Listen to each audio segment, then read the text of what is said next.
और वहीं छत्तीसगढ़ में कांग्रेस संगठन में बदलाव की चर्चा अब तेज हो गई है और इसी पर छत्तीसगढ़ के उप मुख्यमंत्री अरुण साव ने प्रतिक्रिया दी। उन्होंने कहा कि हर चुनाव के बाद कांग्रेस में बदलाव की चर्चा होती रहती है, लेकिन पार्टी के अंदर नेताओं के आपसी झगड़े लगातार चलते रहते हैं। इसका खामियाजा छत्तीसगढ़ की जनता ने पिछले 5 सालों तक भुगता। अरुण साव ने यह भी कहा कि अब भी कांग्रेस के नेता आपस में लड़ रहे हैं। दिल्ली में कांग्रेस शून्य पर है और छत्तीसगढ़ के 10 नगर निगमों में भी कांग्रेस का प्रदर्शन शून्य है। उन्होंने कहा कि कांग्रेस लगातार शून्य की ओर बढ़ रही है। यही कारण है कि कांग्रेस नेता एक दूसरे की शिकायतों में लगे हुए हैं। विधानसभा चुनाव के परिणाम के बाद कांग्रेस में बदलाव की चर्चा हुई। लोकसभा चुनाव के परिणाम के बाद कांग्रेस में बदलाव की चर्चा हुई और कांग्रेस के नेताओं के आपस के झगड़े ये तो लगातार चलते हैं।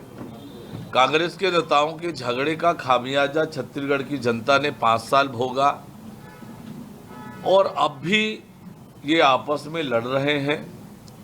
तो जैसे मैंने आपसे कहा है कि दिल्ली में शून्य, देश की राजधानी में शून्य, छत्तीसगढ़ के प्रमुख शहर 10 नगर निगम में कांग्रेस शून्य, तो कांग्रेस पार्टी तो शून्य की ओर बढ़ रही है और इसलिए आपस में इनकी लड़ाई तो होनी ही है।